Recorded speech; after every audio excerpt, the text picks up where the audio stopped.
나팔 불 때 주님 오신다 그랬는데 우리 성가대가 목소리로도 나팔을 불고 또 진짜 나팔도 불었으니 지금 이 시간 여기 주님 오신 줄로 믿습니다. 오늘은 요한복음 강의 77번째 시간으로 울고 있는 막달라 마리아, 울고 있는 막달라 마리아 이런 제목으로 우리 하나님의 은혜를 같이 나누도록 하겠습니다. 오늘은 막달라 마리아 이야기를 하기 위해서 마리아란 사람에 대해서 잠깐 우리가 좀 정리해 보겠습니다. 우리 한국 이름으로는 무슨 이름이 제일 많나요? 누구요? 순자. 네, 이렇게 많은 이름이 있는 것처럼 이스라엘은 이 마리아란 이름이 참 많았습니다. 이 마리아란 이름이 히브리 말로 나온 미리암이에요. 우리 나춘화 집사님 카톡의 이름이 미리암인데 히브리 말로 그렇고 어쨌든 이 마리아란 사람을 한번 좀 살펴보도록 하지요. 요거 집사님. 자, 첫 번째 우리가 알고 있는 마리아는 예수님의 어머니 마리아입니다. 별로 설명할 거 없습니다. 예수님을 성령으로 잉태하셔서 그래서 하나님의 아들을 이렇게 아들로 삼으신 그런 어머니 마리아. 이 어머니 마리아는 예수님 어머니 마리아는 예수님 말고도 또 형제 자매들을 두셨죠. 어쨌든 예수님의 어머니 마리아가 있고요. 두 번째 마리아는 우리가 잘 아는 마르다와 마리아 할 때 마리아. 마르다의 여동생, 둘 다 나사로의 누이 동생들이죠. 죽은 나사로를 살리신 그 기적을 행하신 그 집. 예수님께서 이 나사로 일가, 나사로 마르다 마리아를 참 예뻐하셨고 같이 많은 시간들을 보내셨던 것을 알 수 있습니다. 이 마르다의 동생 마리아. 여기까지는 별로 혼동 없으시고 다 잘 아실 거라 생각해요. 세 번째 마리아가 조금 우리에게 헷갈립니다. 왜냐하면 성경이 곳곳에서 다른 이름들로 사용하고 있기 때문에 그래요. 어떻게 불려지냐면 야고보와 요셉의 어머니 마리아가 있습니다. 근데 이 야고보가 누구냐면 알페오의 아들 야고보예요. 이 야고보와 요셉의 어머니 이 사람이 마리아인데 혹은 글로바의 아내라고도 불려집니다. 근데 야고보 알페오의 아들이라고 했으니까 알페오의 아내여야 되잖아요. 근데 어디에는 글로바라고 동일인물이다 이렇게 우리가 얘기를 하고 있죠. 여러분 예수님의 제자 가운데는 야고보가 둘입니다. 예수님 제자 가운데 야고보가 둘인데 보면 12사도의 이름은 이러하니 베드로라 하는 시몬을 비롯하여 그의 형제 안드레와 세베대의 아들 야고보와 그의 형제 요한. 우리가 흔히 요한과 야고보, 예수님께서 세 명의 제자 베드로와 요한과 야고보를 주로 데리고 다니셨잖아요.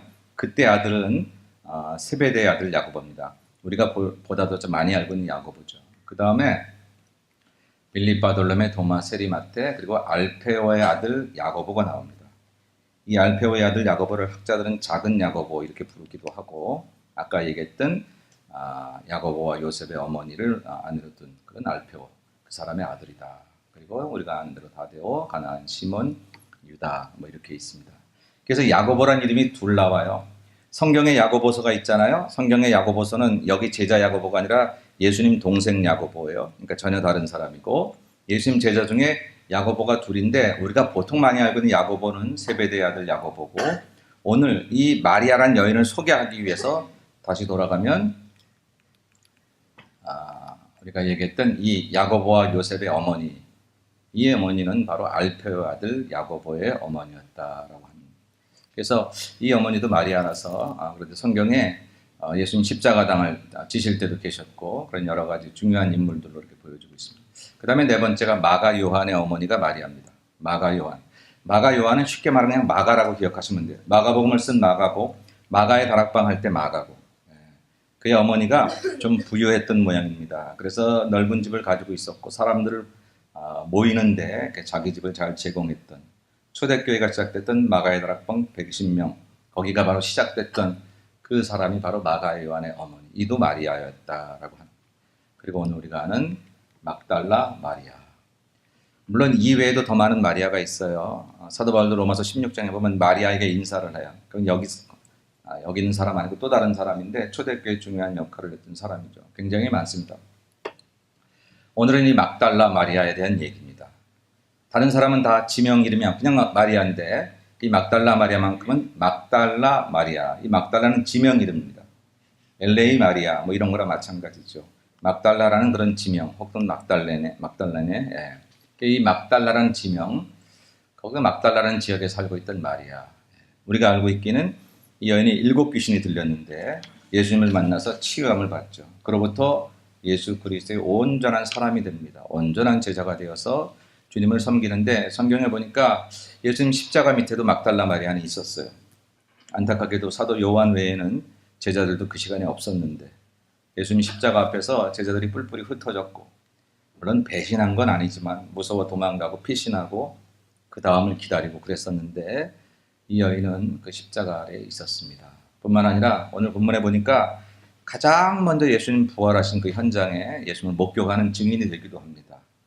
예수님 돌아가신 게 금요일이고 토요일은 유대인들이 안식일로 지키니까 안식일 날은 아무것도 못 하잖아요.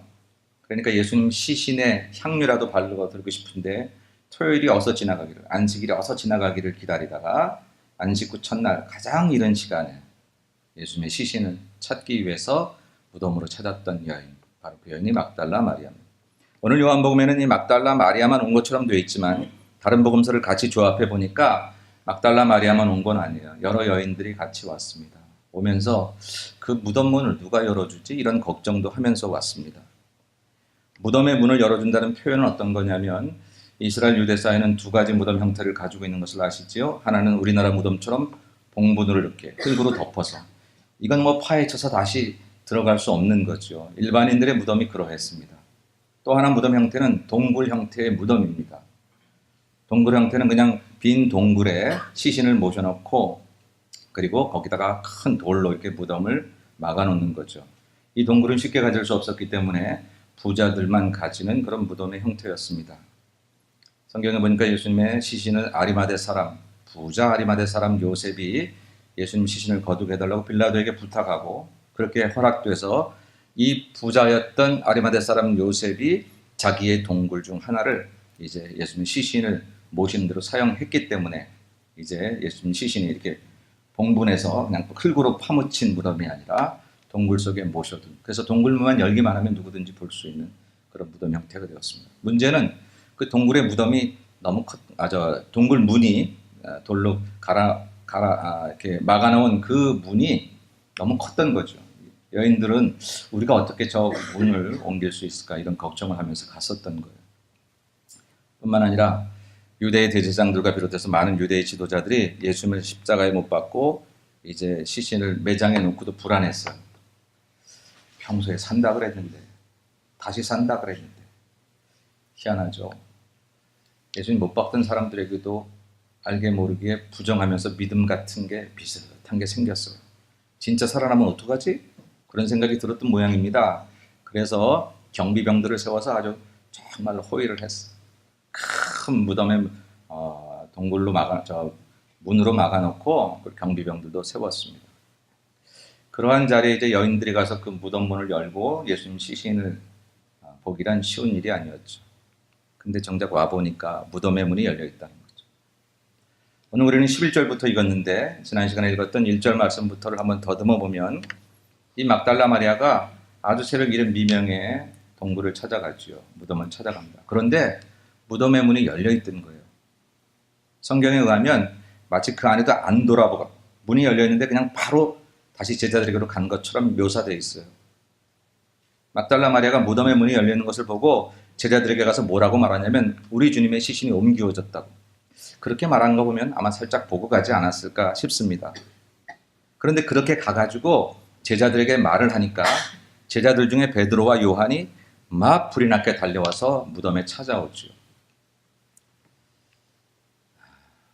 3년 동안 예수님 따라다녔던 제자들이라고 하면 11명이 다 뛰어왔어야 되는데 안 뛰어온 이유가 여러 가지 있겠지만 다 같지는 않은 것 같아요.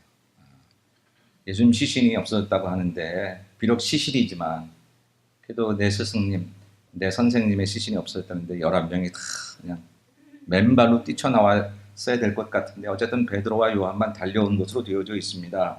그리고 베드로가 이렇게 들어가서 보니까 없거든요. 그리고 성경에는 이 제자들이 다시 돌아갔다 그랬어요. 근데 안타까운 것은 그러면 예수님이 부활하셨다고 믿고 갔나? 그런 것 같지 않아요. 부활을 전파하지 않았으니까. 그러면 선생님의 시신이 없어졌으면 통곡하고 자기 제자들 11명이라도 모아서 시신을 찾으러 댕겨야 되지 않을까? 다시 나와 그런 움직임이 전혀 없습니다. 긴 시간은 아니었겠지만 안타깝게도 예수님 시신이 없어졌다는 그 상황 앞에서 제자들이 용의 주도한 모습을 보여주고 있지는 못해요. 물론 하나님의 은혜 때문에 예수님의 더 큰 사랑 때문에 늘 부족한 제자들을 품에 안으시고 끌어가시는 주님의 섭리 때문에 신앙적인 실수와 잘못에도 불구하고 하나님의 역사는 진행되는 것을 우리는 압니다. 저와 여러분이 하나님 앞에 늘 올곧게 바르게 해야 되는 것이 사실이지만 일부러 틀려도 하나님 잘하실 거야 이런 의도가 아니라면 하려고 했는데 잘못된 부분에 대해서는 언제나 하나님의 품에 안아주시고 고쳐주시고 이리저리 바른 길을 인도하시는 주님이신 줄로 믿습니다. 그 은혜 덕분에 제자들이 제자 돼가요. 근데 어쨌든 그런 제자들에 의하면 마리아는 훨씬 낫습니다. 혼자 왔다가 무덤문이 열린 것을 보고 돌아가서 예수님의 시신이 옮겨진 것 같다고 얘기를 하면서 베드로와 요한이 옵니다. 아마 여인의 걸음이라 뒤늦게 온 것 같아요. 뒤에서 와서 베드로와 요한이 예수님 시신이 없어진 것을 보고 그냥 가버리죠. 그리고 나서 이 여인은 다시 그 무덤으로 돌아온 거예요. 다시 돌아온 거예요. 비어 있었던 그 무덤에 다시 돌아온 것입니다. 그리고 이제 오늘 우리가 읽었던 본문 말씀에서 마리아는 무덤 밖에 서서 울고 있더니 이런 장면이 나옵니다. 제자들은 그냥 돌아가고 말았는데 마리아는 막달라 마리아는 다시 그 무덤가로 왔습니다.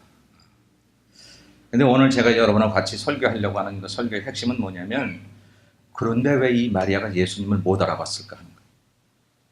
이렇게 주님 사랑하는 마리아인데 예수님 돌아가신 지 200일 된 것도 아니고 고작 이틀 뒤 3일 만에 살아나셨으니까 금요일 저녁 십자가에 달리실 때까지도 그 얼굴을 배웠었는데 어쩌면 이틀 만에 예수님 얼굴을 못 알아본 그런 상황이 돼버렸나?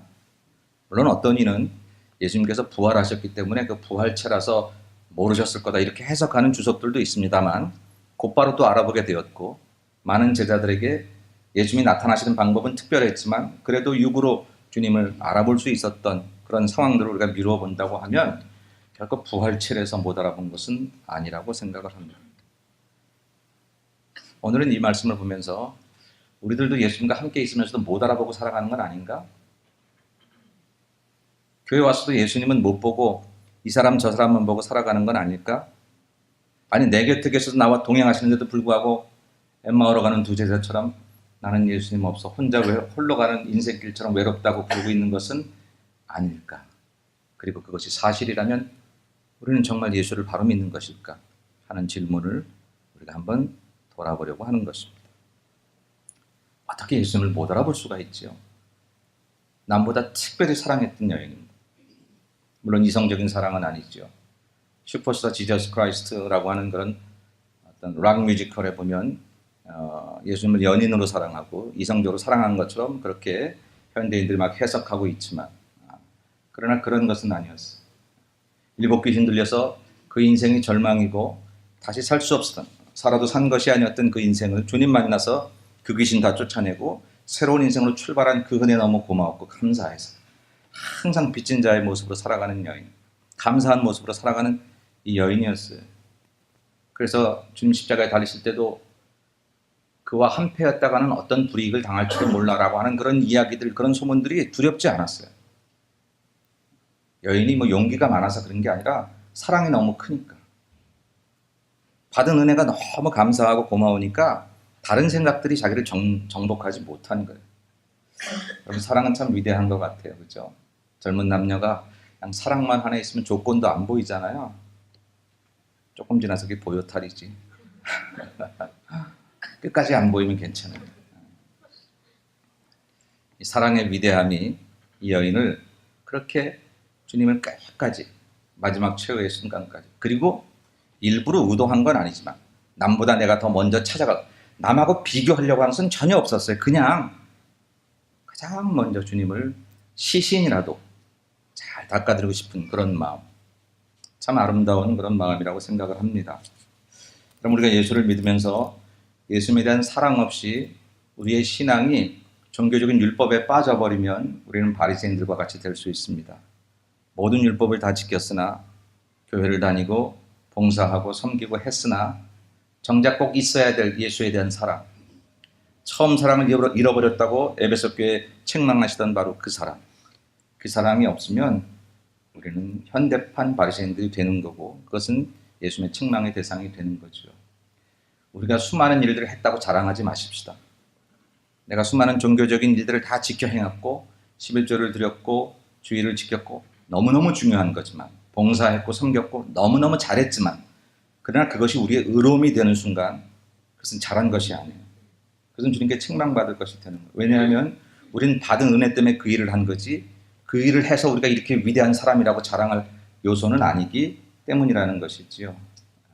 오늘 마리아처럼 받은 은혜가 너무 고맙고 감사해서 그저 무덤가에서 슬피 울며 주님을 기억할 그 마지막 순간 아무도 없는 그 순간에까지라도 주님을 생각하는 그 사랑의 열정이 다시 한번 우리에게 솟아나고 그 사랑으로 우리가 주님을 이렇게 앙망하는 저와 여러분들이 되시기를 주의 이름으로 간절히 축원합니다.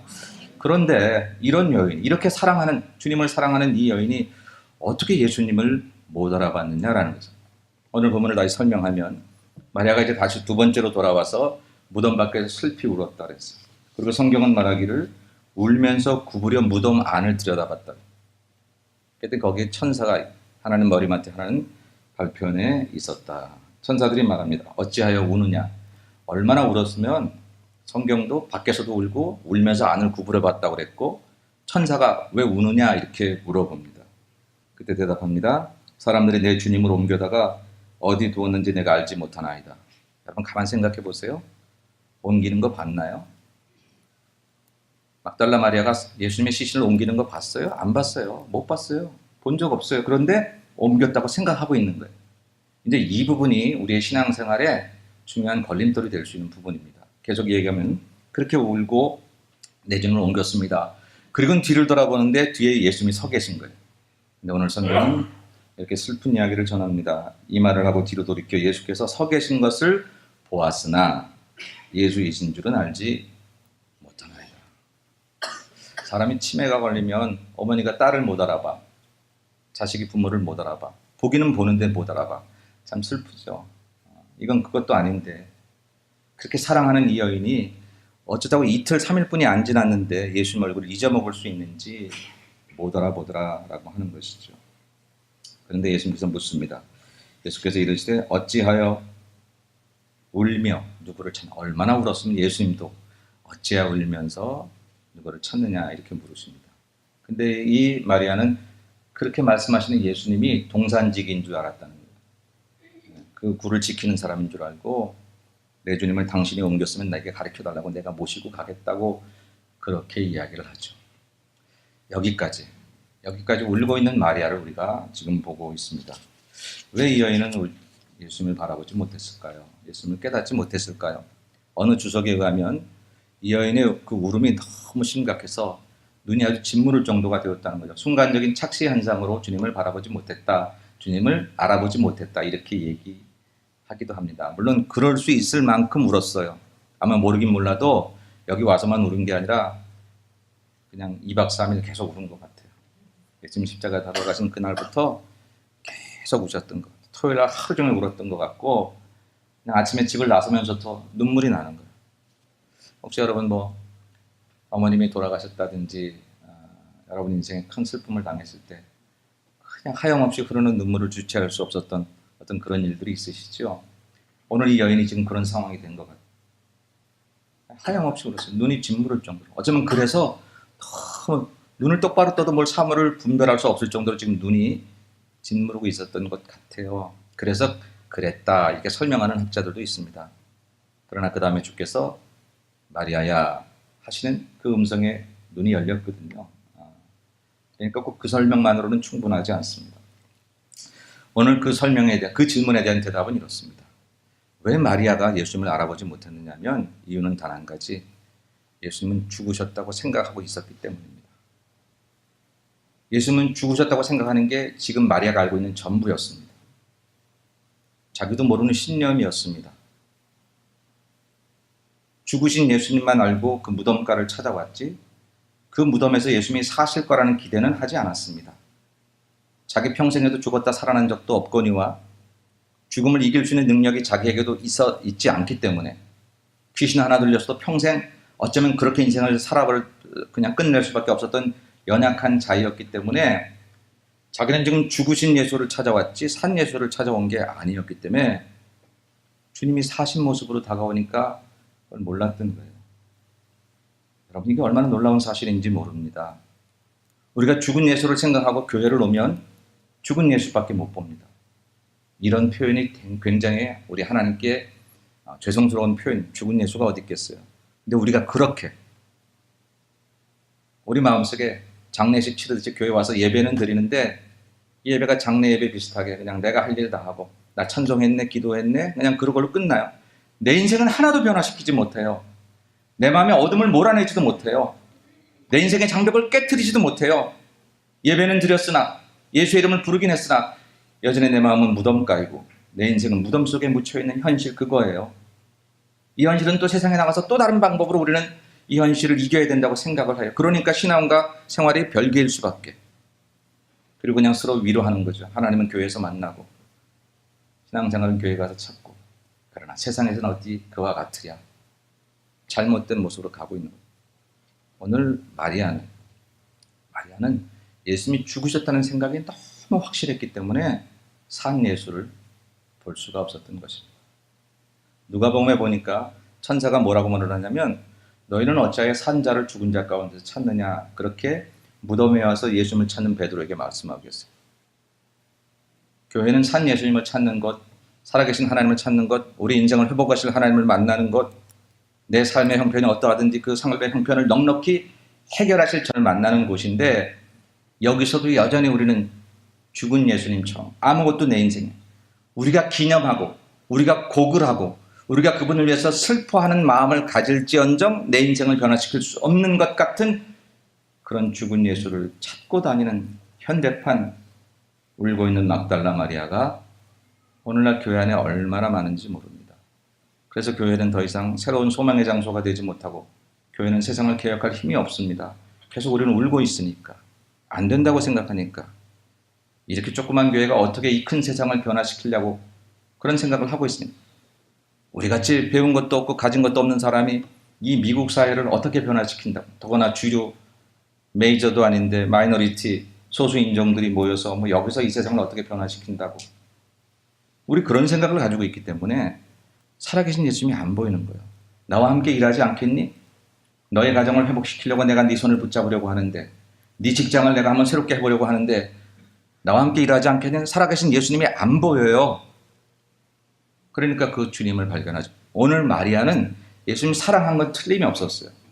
이만큼 사랑하는 사람도 쉽지 않아요. 우리가 마리아에게 배울 것은 끝까지 신의를 받은 은혜 때문에 그 은혜를 저버리지 아니하고 끝까지 믿음을 지키고 신뢰를 지키는 이 여인의 모습이 얼마나 아름다운지. 우리는 받은 은혜가 많아도 쉽게 등을 돌리기 쉽고 사람끼리도 하나님 앞에도 우리가 그럴 때가 참 많잖아요. 이 마리아 여인을 통해서 배울 수 있는 것은 참 그런 인간적인 신뢰도 깊이 배울 수 있어요. 배워야 해요. 그러나 그럼에도 불구하고 우리가 여기서 머물지 말아야 돼요. 울고 있는 막달라 마리아에서 머물지 말아야 되는 것은 우리 주님은 사신 하나님이기 때문인 줄로 믿습니다. 죽어있는 예수를 찾는 자들에게 인생은 달라지지 않습니다. 그래서 성경은 우리에게 자꾸 사신 하나님을 바라보도록 이야기를 하고 있는 거죠. 오늘 천사가 이야기하고 예수님이 직접 얘기해도 모르는 거예요. 왜? 죽어있는 예수를 찾으러 왔었기 때문입니다. 자신을 묻고 있는 생각은 내가 바로 금요일 저녁에 예수님께서 죽으시고 십자가에서 내리워져서 아리마대 사람 요셉이 그 시신을 옮기는 것을 봤다고 하는 그 생각, 그게 너무 강해서 예수님은 부활할 수도 있다는 생각을 잊어버린 거예요. 예수님께서 제자들에게 여러 차례에 걸쳐서, 적어도 성경에 3차례에 걸쳐서 고난받으시고 죽으시고 살아나실 것을 예고하셨습니다. 물론 막달라 마리아를 앉혀놓고 직접 제자 훈련을 시키셨는지는 성경에 기록되어 있지 않지만 동일하게 같은 그룹으로 이렇게 주님을 섬겼다면 그 이야기가 아마 귀동량으로도 스쳐 지나가는 교훈으로도 들었을 법한데 설사 그것을 잊어버렸다고 할지라도 지금 예수께서 부활하실 수 있지 않을까라는 생각을 가질 수 있는 절대절명의 순간에도 자기가 가진 생각이 너무 강하니까 그것을 벗어나지 못하는 것입니다. 이 여인이 들어와서 처음 본 것은 빈 무덤이었습니다. 고린도전서 15장에 보면 초대교회의 부활의 사실을 증명하는 증거, 첫 번째 증거 자료가 무덤이 비어있다는 사실입니다. 빈 무덤이라는 사실이 초대교회 예수께서 살아나셨다라는 증거로, 역사적인 증거로 아주 중요한 그런 증거 자료입니다. 왜냐하면 혹시라도 그런 일이 있을까봐 유대의 지도자들이 그 무덤을 꽁꽁 지켰거든요. 절대로. 근데 나중에 그 무덤이 비니까 어떻게까지 했어요? 군사들을 사서 돈을 주고 뇌물을 주면서 예수 제자들이 예수님 시신을 훔쳐놓고서 부활했다고 그렇게 얘기한다고 너희들이 유언비어를 만들라고까지 마태복음 28장에 나옵니다. 그만큼 빈 무덤이라는 사실은 예수님 부활을 생각할 수 있는 그런 요소였어요. 근데 어쩌자고 이 무덤을 처음 본 이 여인이 그 생각을 못했을까? 베드로와 요한도 안타깝고요. 그 무덤을 보고 예수님 시신이 없어졌네라고 생각하지 말고 예수님 부활하신 거 아니야? 확신은 못한다고 할지라도 그렇게라도 이야기했더라면 얼마나 좋았을까라고 하는 것이지요. 왜 이것이 안타깝냐면 오늘 우리들도 그러고 있다는 거예요. 예수 그분이 소망이라고 말하면서 우리는 내 인생이 소망의 삶으로 살아갈 거라는 기대조차 못할 때가 많은 거예요. 예수 그분이 능력이라고 말하면서 맨날 주저앉아 있어요. 월급이 오르지 않는다고, 직장이 흔들거린다고, 사람과의 관계에서 힘들어지는 여러 가지 요소들 때문에 내 인생은 불행하다고 맨날 그러고 있다니까요. 예수 그분이 생명이시고 능력이시고 예수 그분을 통해서 그분을 만나기만 하면 내 인생의 문제가 풀어질 거라는 그런 주님을 만나면서도 우리는 빈 무덤을 보고도 부활을 생각하지 못하고 누가 옮겨놨지라고 생각하는 이 여인처럼 예수님의 놀라운 능력과 은혜를 자꾸 축소시키고 있는 거예요. 제일 나쁜 게 뭐냐면요, 내 경험 속에서 예수님을 자꾸 축소시키는 거예요. 내 정도 수준으로 예수님을 아는 거예요. 아니거든요. 오늘 이 여인은 예수님은 죽으셨어 라는 생각 속에 너무 사로잡혀 있으니까 산 예수님이 보이지 않습니다. 여러분 아시나요? 안 된다고 생각하고 그 일을 보면 되는 부분이 보이지 않습니다. 될 수 있거든요. 근데 안 된다고 생각하고 거기에 접근하면 안 되는 길이 훨씬 더 잘 보입니다. 못한다고 생각하고 그리고 다가가면 할 수 있는 부분이 안 보입니다. 우리 삶이 그래요. 할 수 있다고 덤벼들면 할 수 있는 길이 보여져요. 근데 못한다고 생각하고 그 일을 바라보면요, 도대체가 할 수 있는 길이 안 보여진다라고 하는 것입니다. 나쁘다고 생각하고 그 사람을, 그 일을 바라보면 좋은 게 안 보여요. 그 사람이 좋은 점이 없는 게 아니라, 그 일이 좋은 게 없는 게 아니라 내가 나쁘다고 생각하고 그 사람을 바라보는 순간 어쩌면 똑같은 말을 해도 나쁘게만 들려지지요. 어렵게만 그 상황이 보여진다라고 하는 것입니다. 미움만 가지고 바라보면 사랑이 지나가 버려요. 빨간 안경을 쓰고 보니까 모두가 빨갛게 보이는 것처럼 울고 있는 마리아, 예수님 죽으셨다고 생각을 하니까 빈 무덤을 보고도, 사실은 초대교회는 그 무덤이 비었다는 사실에 예수 부활하셨네 그런 역사적인 증거가 곧 되고 마는데 그럼에도 불구하고 그 순간을 놓쳐버리고 말았다라고 하는 것입니다. 우리는 우리 자신을 묻고 있는 생각들이 있어요. 오늘 우리가 마을 몸에서 나눠야 될 묵상이 그런 겁니다. 자신을 묻고 있는 나쁜 생각들을 예수님께 고백하고 그리고 예수의 이름으로 치유받깁니다.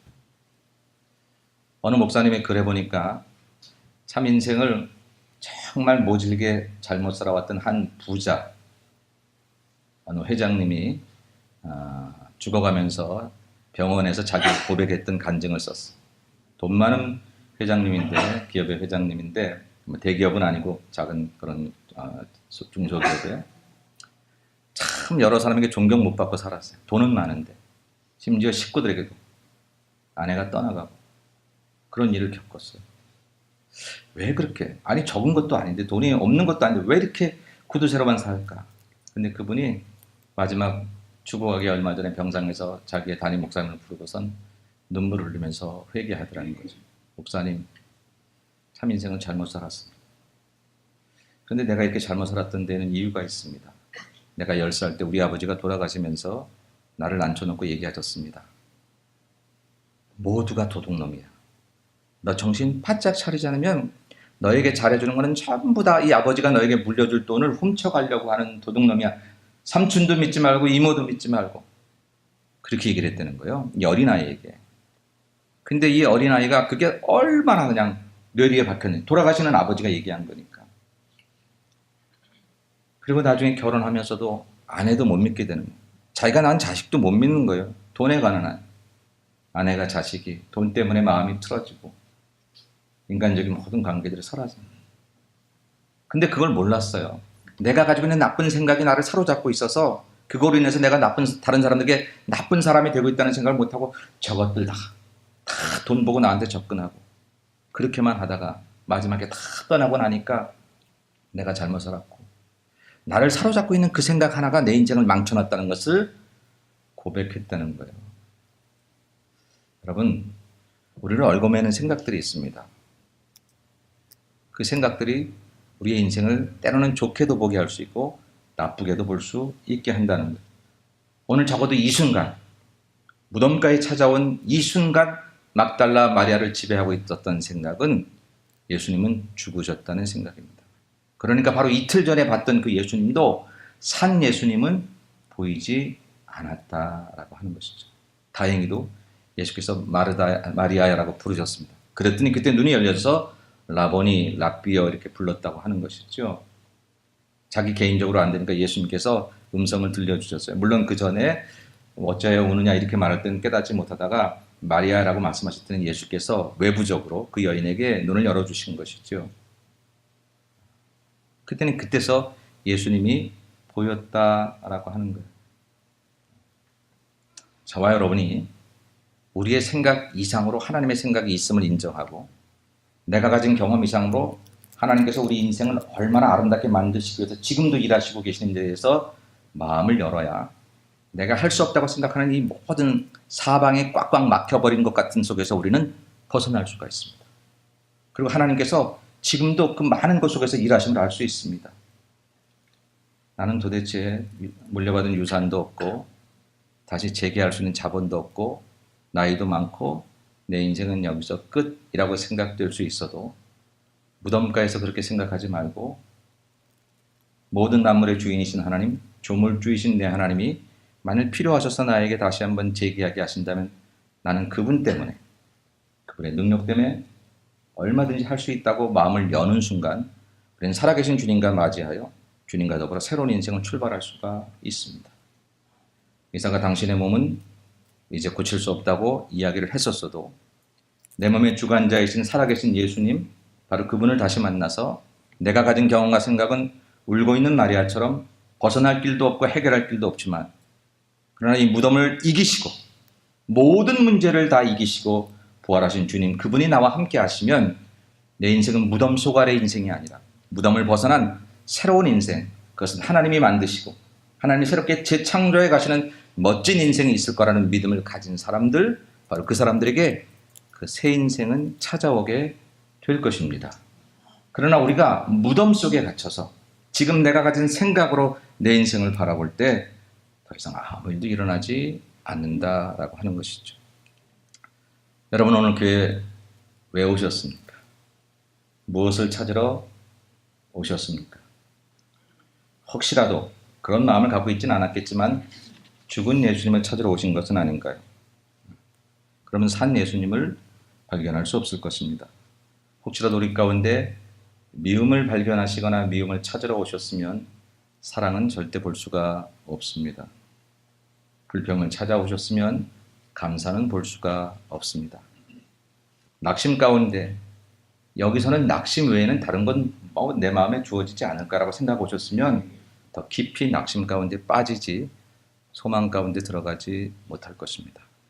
하나님 살아계시고 내가 하나님 사랑하는 자녀라면 오늘 거룩한 주일 하나님은 내게 최고의 것을 준비하셨을 터이 분명한데 그 생각을 못하고 오늘 뭐 교회 가봤자, 오늘 그 사람 만나봤자, 오늘 뭐 지나가봤자 라고 생각하는 사람에게는 더 이상 아무런 일도 일어나지 않습니다. 그냥 우리가 계속 울게 될 것입니다. 계속 탄식하게 될 것입니다. 그리고 우리는 이런 울게 된 원인을 누가 예수님 시신을 가져가서 그래 라고 계속해서 그 이유를 찾아 헤매는 그런 생각으로 우리의 날들을 보내게 될 것입니다. 그러나 사랑하는 여러분, 오늘 여기서 감사를 한번 찾아보지 않으시겠습니까? 오늘 여기서 소망을 찾아보지 않으시겠습니까? 여기서 사랑을 여기서 하나님이 여러분에게 준비하신 가장 크고 놀라운 은혜가 있음을 믿으시고 한번 이 예배를 드려보지 않으시겠습니까? 오늘 내가 만나는 이 교우들이 나하고 성질도 비슷하지 않고 나하고 생각도 다르고 나를 불편하게 하는 사람이라고 생각하는 그 생각 속에 바라보지 말고 하나님 나를 위해 저 사람을 두셔서 나를 행복하게 하려고 저 사람을 만드신 그 사람이라고 오늘 한번 예배를 마치고 한번 그 사람을 바라보면 그 얼굴에서 천사를 볼 수 있지 않을까요? 하나님은 그렇게 넉넉하게 내 인생을 방치하신 인생이 그런 분이 아니시라고 하면 매사에 치밀하게 교회 가셔서 우리의 한순간 한순간은 결코 헛디딤이 없이 헛됨이 없이 살아가게 만드시는 분이시라고 하면 우리가 울고 있고 연민에 빠져 있어서 안 된다고 못한다고 그런 생각 속에 사로잡혀 있으면 거기에 끝날 수밖에 없지만 우리를 부르시는 주님의 음성 앞에 우리의 마음을 활짝 열고 지금 내가 만나는 이 자리가 최고의 부활하신 주님을 만날 수 있는 자리라고 이미 실패한 마리아를 교훈 삼아서 우리가 바라본다고 한다면 무덤인 줄 알고 들어왔는데 여기가 무덤밖에 될 것이고 죽은 예수를 찾아왔는데 우리는 사신 예수님을 만나게 될 것이고 이젠 더 이상 내 인생에 아무것도 할 수 없어서 그 예수님을 내가 그냥 몸 닦아드리는 그런 정도로 약해진 예수님을 만날 수밖에 없는 그런 관계인 줄 알았는데 다시 살아나신 그분이 이젠 내 인생을 더 멋지게 드라이브 하셔서 정말 새롭고 산 길로 우리를 만들어주시고 내가 감히 상상도 못할 왜 그 생각과 내 생각에 분량 차이가 있으니까 질량 차이가 있으니까 멋진 하나님의 생각으로 내 인생을 교회 가시는 그런 하나님을 우리는 반드시 만나게 될 줄로 믿습니다. 울고 있는 막달라 마리아 누구입니까? 어쩌면 우리일지 모릅니다. 낙심하고 있는 우리들 인생의 어려움 때문에 불평하고 있는 우리들 누구누구 때문에 그 일 때문에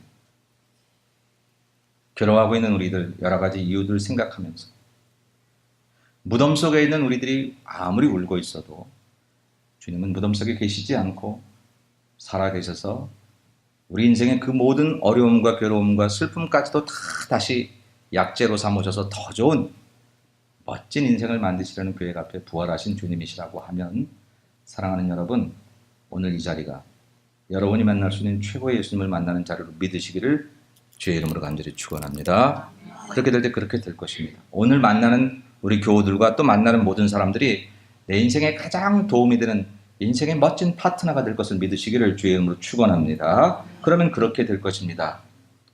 그 은혜를 받고 이번 한 주간 동안 살아가는 내 삶의 환경이 그동안은 참 지질이 어떻게 하면 이 환경을 좀 벗어날 수 있을까 그렇게 생각하고 살았는데 그 환경조차도 사신 예수님께서 내게 주신 것이라고 믿어지고 그것을 바라보기 시작하면 주께서 필요하셔서 그 환경을 바뀌어주시기 전까지 그 환경 속에서도 우리는 내 인생을 향한 멋진 하나님의 계획을 발견할 수 있게 될 것입니다. 문제는 마리아가 하나님을 사랑한다는 생각 아래 계속해서 울고 있는 것이 문제. 다행히 주님 때문에 이제 그 생각을 버리고 주님이 사셨다는 생각으로 들어가게 돼서 초대교회의 멋진 그런 하나님의 사람의 역할을 감당하게 되었습니다마는 오늘 저와 여러분이 울고 있는 막달라 마리아처럼 우리가 가지고 있는 그런 생각들 속에 사로잡혀서 계속 그 생각으로 사람을 대하고 내가 살고 있는 모든 환경을 대한다면 우리는 주님 앞에 서기까지 계속 울지 몰라요. 예수 믿어도 별 볼 일 없다고 생각하고 주님 믿어도 안 믿는 사람이 별로 달라질 것 없는데 안 그렇거든요. 예수 믿는 건 매일같이 기적적인 삶이 되는 줄로 믿습니다. 근데도 우리가 경험하지 못하는 것은 우리가 연민 속에 빠져서 그냥 울고 있는 거예요. 부활하신 주님 바라보지 못하는 것입니다. 주님은 우리 때문에 우리가 살려놓은 분이 아니시라 주님은 당신 스스로 사신 우리의 영원한 구세주이신 우리 주님이십니다. 무덤 속에서 예수님을 찾을 수 없듯이 우리의 낙심 속에서 우리의 절망 속에서 우리의 불평과 원망과 미움 속에서 예수님을 찾을 수 없습니다. 우리가 다시 사랑으로 나오고 감사로 나오고 소망으로 나오고 무덤에서 나와서 우리 주님을 찾을 때 주님은 내 손 붙잡으시고 내가 할 수 없었던 놀라운 새로운 신세계로 우리를 인도하실 것입니다. 이번 한 주간 동안 그런 새로운 신세계에 우리 예수님과 더불어 손붙잡고 이제 눈물을 거두시고 절망을 포기하시고 미움을 갖다 버리시고 막심을 모른다 하시고 불평과 원망을 내 것 아니라고 하시고 예수님이 좋아하는 것들로 나를 만들어서 힘있게 인생을 살아가시는 저와 여러분들이 되시기를 주님의 이름으로 간절히 축원합니다. 기도하십시다.